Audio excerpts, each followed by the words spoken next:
Hello and welcome to the Cannon Sports Podcast. I am your host, Ryan from Cannon Sports, and joining me today live from the pool deck of Harvard-Westlake, we have water polo coach Brian Flacks. Brian, thanks so much for being on the show, man. Yeah, thanks for having me. Yeah, so you have been here at Harvard-Westlake since 2011 as the boys water polo coach. You also serve as the aquatics head coach. You were the girls water polo coach for your first 5 years here. You have won 4 CIF titles with the boys, 1 CIF title with the girls, 7 league championships with the boys, and you are also the founder of LA Premier Water Polo Club. That's a lot of water polo. It's a lot of water polo. I wear a lot of different hats in this sport. Awesome, man. So let's start from the start. Where are you from? I'm from LA, actually. So I grew up in Calabasas. I went to Harvard-Westlake High School. After graduating high school here, went to UCLA, then went to LMU for graduate school. Now I live in LA and coach at Harvard-Westlake, so I haven't gone very far. Hey, you know what? I can actually relate. I mean, I grew up in the Inland Empire, went to college in San Diego, and then I've been in LA since then. So yeah, it's not a bad place to live. Not bad. So when you were growing up, besides water polo, what other sports did you play? So I did the typical. Very young, I played many different sports. So I played basketball, soccer, but by the time I was 7. I started playing water polo, and that was basically my focus from 7 years on.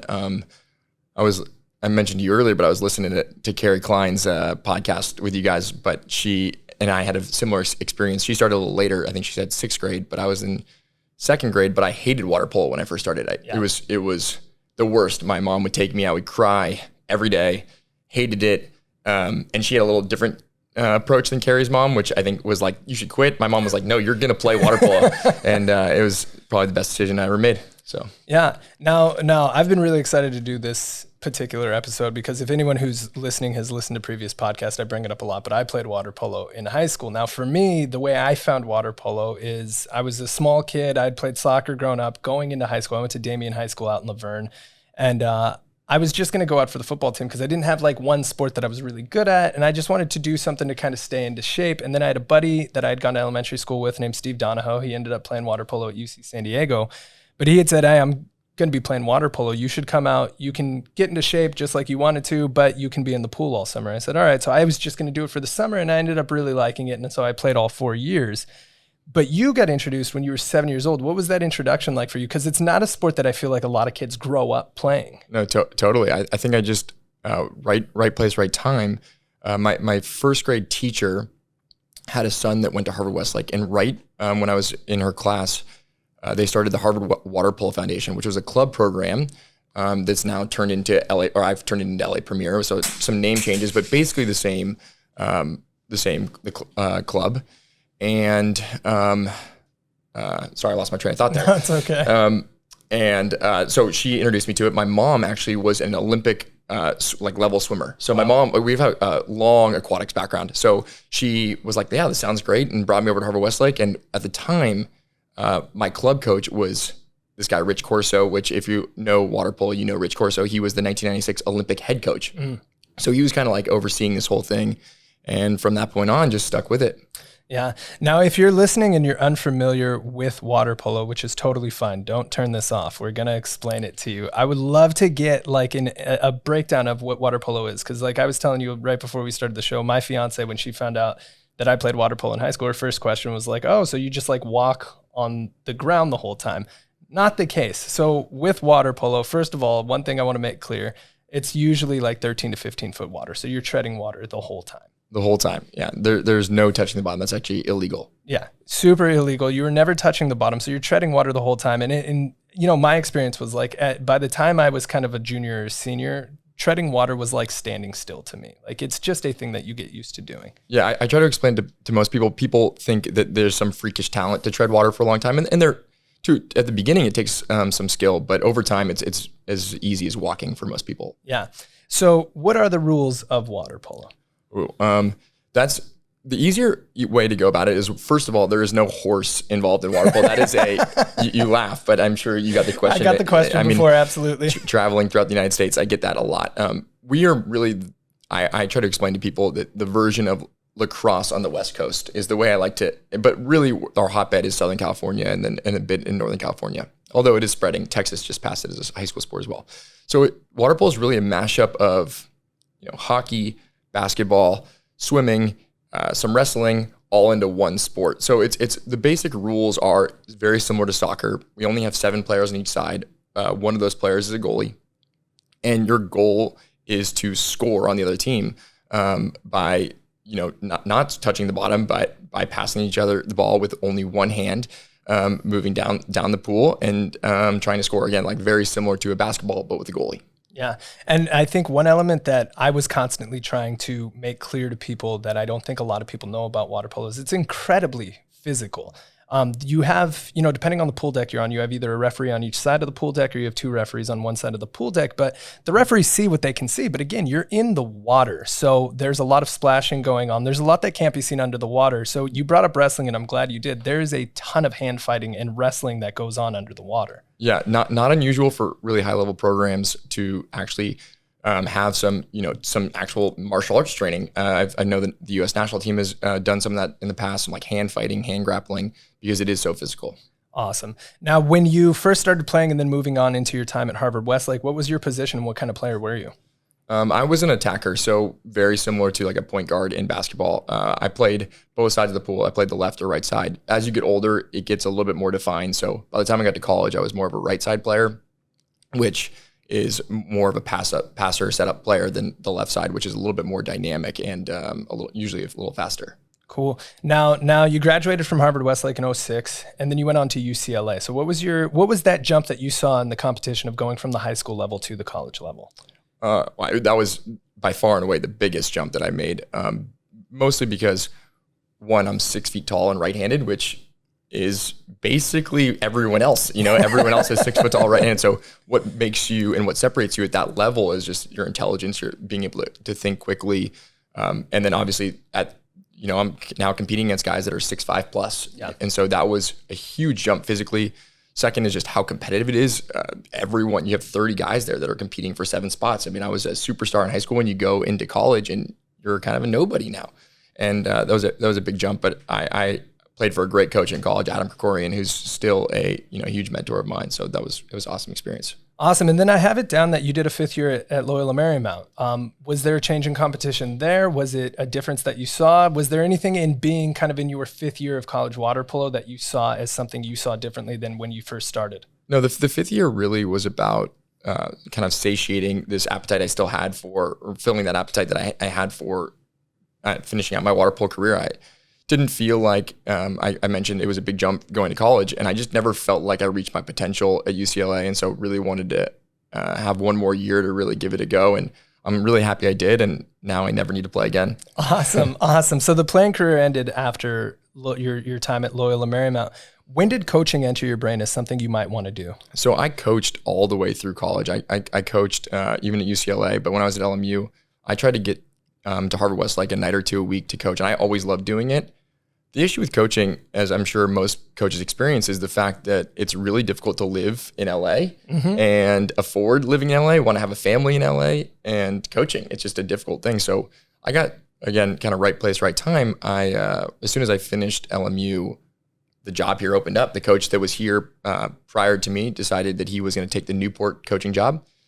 And I applied. I was 22 years old, and Harvard-Westlake was crazy enough to take this crazy chance on a 22-year-old and been here ever since. Awesome. So what was your first experience coaching when you were at UCLA and then LMU? Was it at the club level with youth? Yeah, exactly. So I actually, one of the cool stories, and I'm sure we'll talk about them later, is that 2 of the kids that have come through our program that ended up being Olympians are Johnny Hooper and Ben Halleck. And I coached their team when they were 10 and unders. So I coached them from 10 all the way to 18. So that's where I started. I started as a 10 and under coach, and now I'm lucky enough to coach some of the best players in the world. Now at that age, and like we were saying before, I mean, I started when I was 14, and so it was this brand new sport that I'd never played and had to learn everything from swimming to egg beatering to how you shoot to how you catch to all of that stuff. What was your approach to like teaching these kids the game probably for the first time? I think at that age, it's really about making it fun, especially at 10s. They really took to the sport, and they came from great families that were just really dedicated and really committed to doing it. And so as they get older, it gets a lot more focused, but they were moved. I mean, they were pushed up. These are elite level athletes at 12, 13. They were already on national teams. They were already competing. I think Ben Halleck went to his first Pan American Games, youth Pan American Games when he was 13 playing under 17s. So these kids were getting opportunities at a really young age. And so it was not only fun, but they were pushed me to be better, and it offered a great experience, I think, for everyone. Awesome. Now moving on from, not moving on from, because it sounds like you still were coaching youth, but moving into Harvard-Westlake as now 22 years old and you're the head coach of the varsity boys team.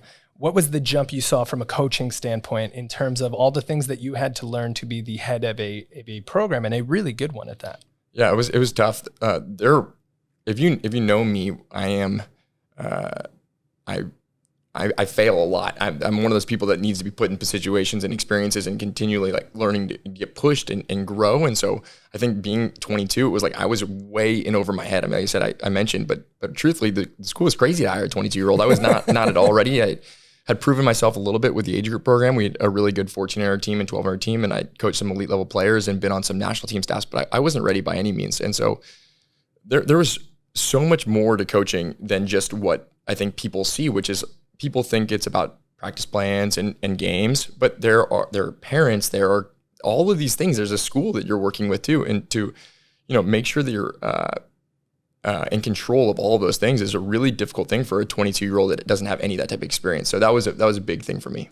Now, when did you feel like at Harvard-Westlake, like you found your stride? Because as we're going to get to in a second, you have had a lot of success here. So what did you see as like that turn of like, okay, I think I'm getting this now? Yeah. So we lost early in the playoffs my first 2 years. And the third year, we upset Mater Dei in the championship game in 2013, which was a massive victory for us because that was the team that they'd won at one point 105 straight games, which I can't imagine a high school team ever breaking that record again. I can't, but that was like a real turning point in our program. I think really put us on the radar of an elite program. But we won 2013, 14, and then 15, we got knocked on our heels again. Mater Dei came back and beat us in the finals. And it was almost resetting that. I mean, I feel like every year I learn so much. There's always something new to learn and new experience. This place is really cool because I work with other elite coaches. I know you've had Rabibo on here, Sims, but a lot of elite coaches here. And so I always feel like I'm learning from them and getting pushed by them. Yeah. Now on that point, I mean, so if you've been listening to this podcast, this is now our third podcast at Harvard-Westlake. We had David Rabibo, who's the basketball coach. We had Richard Sims, who's the girls soccer coach. You're now our third guest, the water polo coach. I'd assume we're probably going to be back here a lot because the way that I kind of aim to get guests on this podcast is I go on Max Preps. I look up, I pick a sport. I look up who the top 25 in California are. And I would say if I've done that 15 times, 13 of them had Harvard-Westlake in the top 10. What is it about this place that kind of breeds that culture? Yeah, I mean, it's an expectation of excellence. I think it's that simple. It's obviously difficult, but it's that simple, is that we are looking for not only the best student athletes, we're looking for the best coaches, the best people. And so that's really attracted these high level, really qualified people to be here that are pretty special. Yeah. Now for yourself, looking at water polo players, because I feel like a lot of people that are listening to this probably aren't super familiar with water polo. What do you look for? What do you think makes like like that kid should be a water polo player? Yeah. Wow. The cool thing about water polo, I think, is that like there isn't necessarily a body type. Obviously, the higher up you go, it's like any sport. It's like the NBA.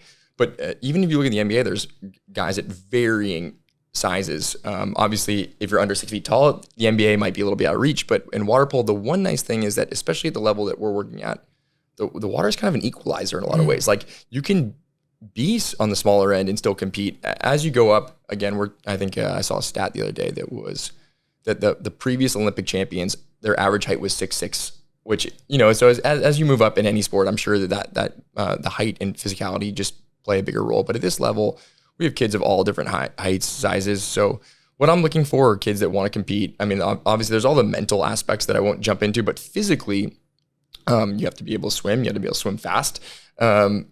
Obviously, hand size is a big thing. We play the little bit bigger of a ball. We play actually the size of a soccer ball. So imagine gripping that. So having good hand size and hand strength is important. Some flexibility and mobility in both your hips and shoulders. Those are all the important things, but I won't bore you with details. But I mean, it's a great sport to get into. I mean, I think for anyone of all sizes and physical discrepancies. Yeah, I mean, I can attest to that. I was 4'10" my freshman year of high school. I graduated, I was about 5'6". So like you were saying, as you get higher and higher, obviously with any sport, bigger, stronger, faster, but the pool is a bit of an equalizer. I mean, I found for myself anyway, water polo was all about heart for me. Yeah, that's part of the reason I love the sport, is that it's a blue collar sport where you're not doing this for fame. You're not doing this to go make a lot of money. It's just really about, I think, being a part of a great team. I think the other aspect on that is that this isn't a sport, if you come watch it, where one player can just dominate the game. You need to have great teammates. I mean, that's the only way you can move down the pool. It's not like you can inbound the ball to LeBron and he can run down the court and just not pass anyone. It just doesn't work like that in water polo. So it's a great sport for anyone. Absolutely. Now, as we mentioned, you won CIF titles with the boys in 2013, which was your third year here. So that's pretty quickly that you're finding success. Then you do it again in 14, then in 18, then in 2019. So how did you go about building a bit of a culture, I would say? Because I would, if you pay attention to high school water polo, Westlake is going to be there pretty much every year since you've been here. How do you go about year in and year out with kids graduating and the new kids coming in, kind of defining that this is what the culture of the team is? Yeah. So one of the things that you mentioned in my bio earlier is that in my second year here, I started LA Premier Water Polo Club. So the way our club works is that we have an age group program, 14s, 12s, and all the way down to 10. We actually have kids as young as 6 now that are playing. And that is not at all linked to Harvard-Westlake, but it is run out of the school. And so a lot of the players that participate in that club end up coming to school here, which has been an awesome thing for our program, because we have kids that have really dialed in the program. They learned a certain level of discipline and commitment and all the things that you need to be here. It's often run by a lot of the coaches that are in my program already. So they're getting a lot of the tactics and skills that we're already teaching at the high school level. And the second is that it also allows me to coach my high school kids year round. So our kids are actually off right now. We unfortunately lost in the semis this year, but we'll take the next month and a half off. But as of January, we're going to go 6 days a week all the way through the end of November again. So we train really consistently, really hard all year round. And that has been huge in terms of putting our program on the map and making us, I think, one of the top teams in the United States every year. Absolutely. And, you bring up LA Premier Water Polo Club, and in terms of coaching at the club level as well. And, you brought up Kerry Klein, who also coaches Sunshine Volleyball Club. You brought up Richard Sims, who also coaches one of the LA club soccer teams. What do you see as kind of, if there are any differences between coaching at the club level versus the high school level? Our sport's a little weird. In most sports, your players can go play for any club like in the local area, and they can choose how elite or what program they want to be in. For ours, it's a little unusual that my team trains together as one unit all year round. So they aren't going to other clubs. They're playing together. We play 18-unders, which is pretty cool. So because a lot of our kids are seniors or juniors, they have to play 18s, but that means our freshmen and sophomore are also playing 18s. So our kids are playing up. A lot of them can be 14-unders or 16-unders, and they're playing 18s year round. So they're really getting pushed all year way more competitively than teams and programs that are not doing that are just saying, hey, go play for any team that you want. And it also offers our kids a ton of exposure. It's proven to be wildly successful. If you look at the top high school programs, at least in our sport, Mater Dei, Harvard-Westlake, Newport, we're all doing this. And so these kids are getting great year-round training, but they're also getting high-level exposure in the best tournaments. Absolutely. Now you bring up Mater Dei, Newport Harbor. There's also Laguna, Orange Lutheran. I felt this when I was in high school, being an Inland Empire kid, but the hotbed of water polo seems to be Orange County. Now, doing it out of LA, is there any extra motivation there in terms of a lot of the tournaments in Orange County?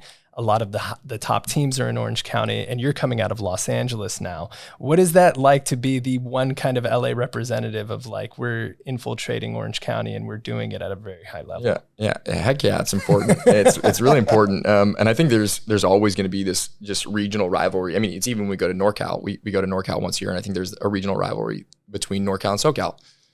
I'd also make sure that we give credit to Loyola too. They've been a top program, and Oaks Christian is an up and coming program, and they're in there in the mix as well. So there is something, and I think if you talk to Loyola, you talk to Oaks Christian, they would feel the same way. It's important for us, definitely not being in what it isn't by any means the hotbed of water polo. I mean, the reason that Orange County has been so dominant over the years is they have so many kids that are growing up playing water polo, and we just don't have that. So we're definitely trying to change that. I think we have some of the best clubs now in the United States with, again, Loyola, their coach runs Trojan, the coach out at Oaks Christian runs Pride, and we're really growing the sport in LA, which is pretty cool. Absolutely. Now, in researching you for this podcast, there's a documentary that came up called Cap Up. So if you're listening to this or watching on YouTube, search it. It's on YouTube. It's free. It's a really cool, in-depth look, not only at you, but at the sport of water polo. One of the things that I found really interesting in that is the emphasis that you put on watching film with your team. Now, when I played, we would watch a little bit of film, but it wasn't a ton. How much film are you watching, and what do you take away from that? Wow. I'll start with the first one. Film is, the way I compare film now is email on your phone. People thought getting email on your phone was going to be one of these things that made you more productive, and it really just makes work 24 hours a day.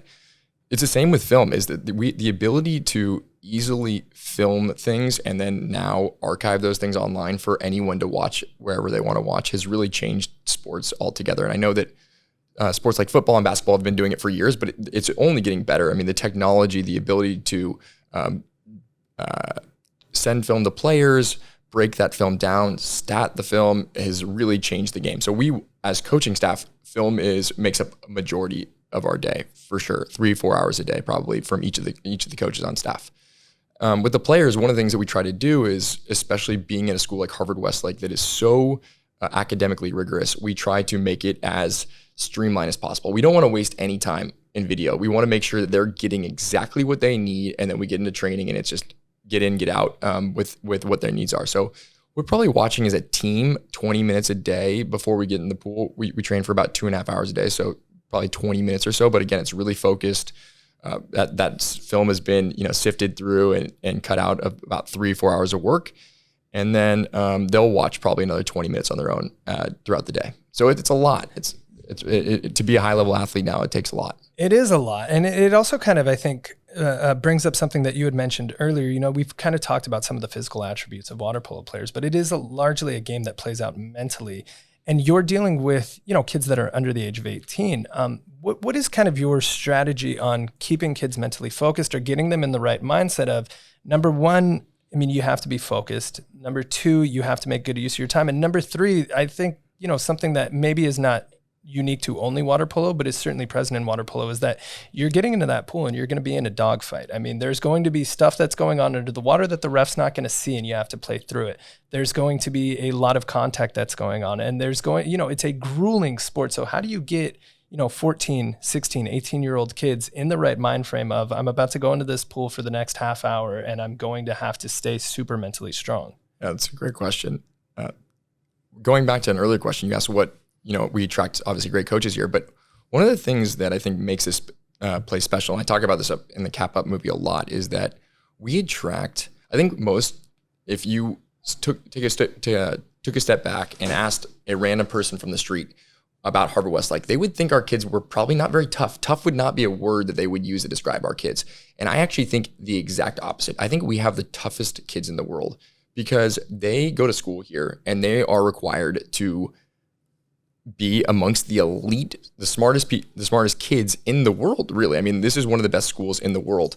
And so when they go to their classrooms all day, there's high level expectation on them all the time. They come to the pool after school, there's high level expectation to perform and do well. And so what that really breeds is really tough kids, like really high level kids. And so they're also really smart kids. And we've really capitalized on it as a program, is that we're dealing with smart kids that can take in a lot of information and apply that information.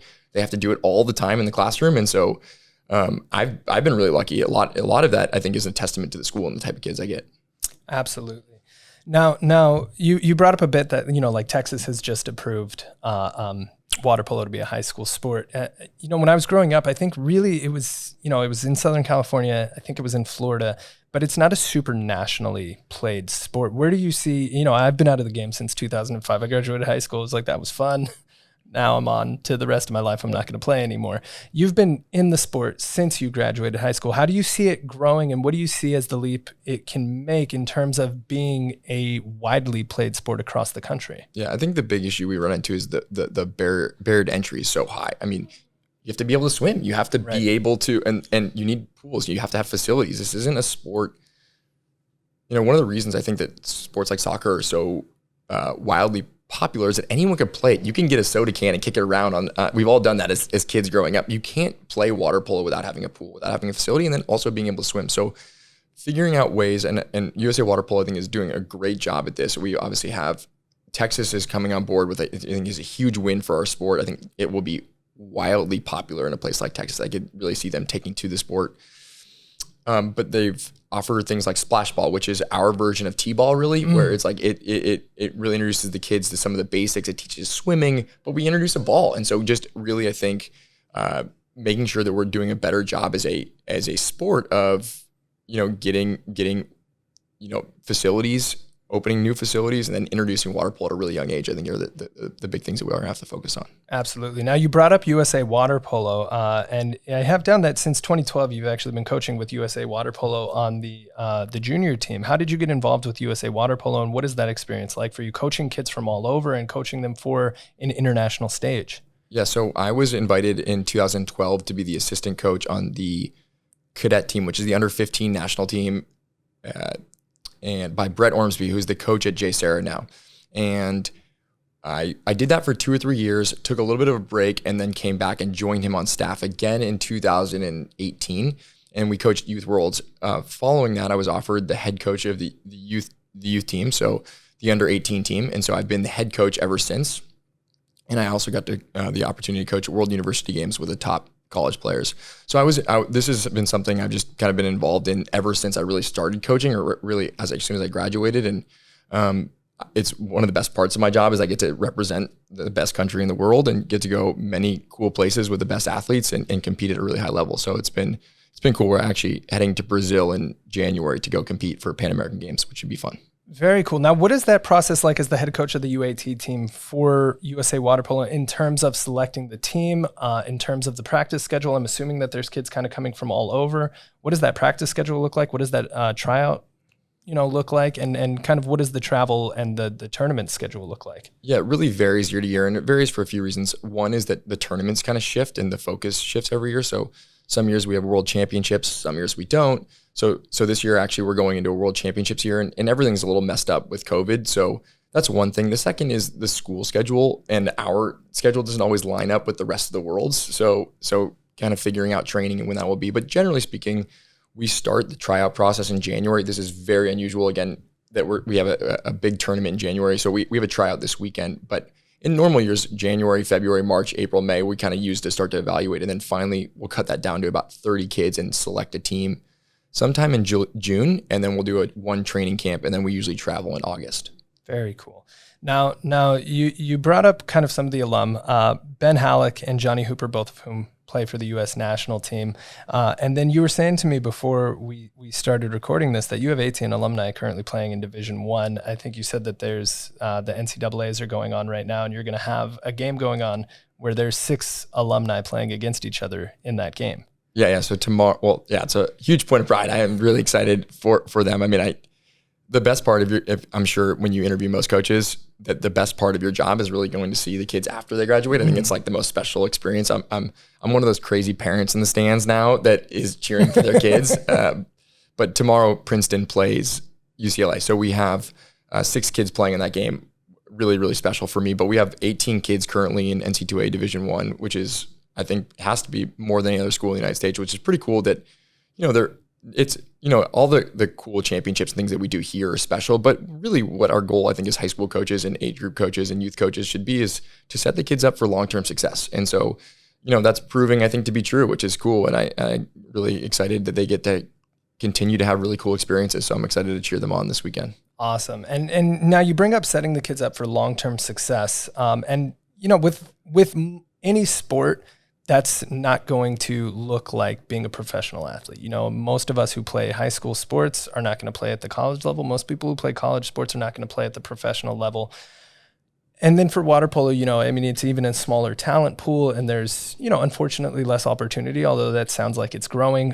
What do you see as kind of like the lessons that you want the kids to take from your program that they can apply to whatever it is that they're going to be doing in the rest of their life? Yeah, that's a great question. I think it's one of those things that's gotten absolutely lost in the world of youth sports now. It's kind of sad. Youth sports in a lot of ways is one of the last vestiges, I think, for delayed gratification and for kids to learn that it's about a lot of hard work. It's a lot of discipline and commitment to then pay off at a much later date. And we live in a world where we don't have that anymore. I mean, they have Instagram and things like that where you like likes and you get immediate feedback almost on anything that you do. And I think we lose that a lot. And so youth sports, a lot, for me, in so many ways, is to teach them, to fight against that a little bit. And I think we often are, getting lost in youth sports now about winning or championships and things like that. And those are all great, but they're, most of their lives don't, this is like, it's such a small portion of their life. I mean, if you're really good at water polo, Ben Halleck is, I think, one of the top 5 players in the world. If he has a great career, he'll play for 5 or 6 more years and he'll be done. He'll be done at 28, or I guess hopefully he plays through 2028, the Olympics. So I'm going to say 7 more years. And if he does that, he had an amazing water polo career, but he's 30 years old. I mean, he's just starting really his life. So I hope that they learn commitment. I hope they learn discipline. I hope they learn to work hard, but just be good people too. Like treat people with respect, how to be a great teammate, doing all those things. I mean, that's really why any parent should put their kid in youth sport and why any coach should be in youth sports, is because it should be teaching him those things. I would hope.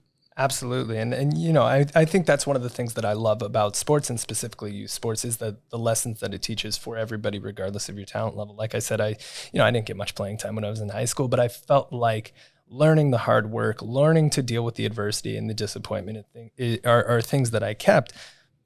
But speaking of like Ben Halleck or Johnny Hooper, guys that you've had that are going to go on to play D1, guys that you can see have a lot of physical ability, is there a special way that you approach coaching somebody that has an exceptional level of talent in terms of the way that you push them, or even maybe try to guide them of like, you can go, Ben Halleck playing for the U.S. national team, playing in Olympics, that is as high as you can reach in water polo. How do you approach coaching somebody like that? Well, I think that it's interesting because it kind of works both ways. As much as I pushed those guys, some of it was the time in my career, but as much as like I pushed those guys and try to always kind of up the ante with them and always find the next challenge, the next thing for them, they push you too. I mean, I was 23 years old in my first CIF championship game, and that's because Ben Halleck and Johnny Hooper are on our team. And so that's putting me in a position too to even have to be better. It's putting me in positions to coach at really high levels that might be a little bit out of my reach at that point. So I think it works in some ways both ways.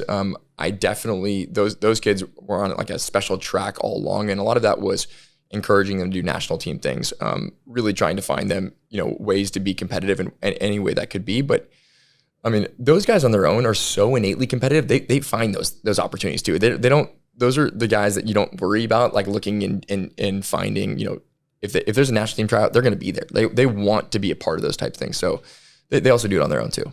Yeah.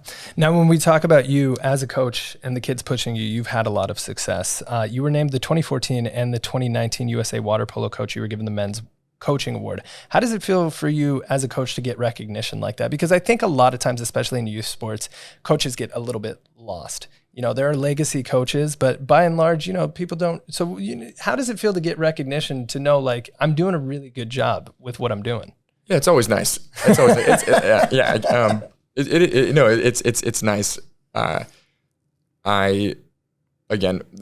The reason that I do this is, again, I get to do things like go to this weekend and watch my 10 kids play in NCAA championships, and so the awards and those things are really nice, and it's always a nice reminder that you're doing things the right way and you're being recognized for those things. But I do this really for the relationships I get to have with my players long term and seeing them have success. And so I think those awards are byproducts of doing those things. And so really nice awards, but again, I've had some great players and gotten lucky along the way too. So there's been a lot of things that go into that. Yeah. Now when talking about success, and obviously there are wins and losses, and obviously when you're in a place in a program like Harvard-Westlake, the success is definitely measured by the wins and losses. But how do you ultimately see or measure your success as a coach? Wow. Great question. I think what they do beyond, I hope they grow up to be great adults, great men with amazing families, great fathers, great, husbands, great, like at their jobs and finding success in whatever that they choose to do. Hopefully they have some fun in polo along the way, and hopefully the experiences here offer them more experiences as they go on to great universities or whatever they choose to do. But I think a lot of that, and I think the second thing for me is just, as I already mentioned, the relationships I get to have with them. I mean, I spend 11 months of my year with them for hours a day. Often, I think more time with them than their parents get to spend with them. And so, continuing to have relationships with my players much beyond my years here too, I think is a pretty cool thing for me. Awesome. Well, as we wind down the podcast, there's a question that I like to ask everyone that comes on the show, which is, what has sports done for you personally and in your life, and what has sports meant to you?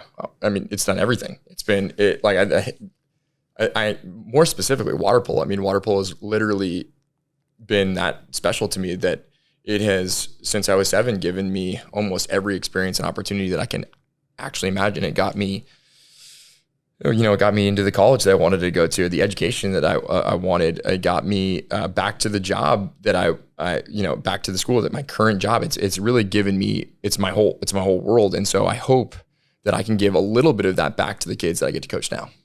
Awesome. Well, Brian Flacks, head coach of the Harvard-Westlake water polo team, thank you so much. Congrats on all the success. Good luck. It sounds like the club season is starting up soon, so good luck with all that.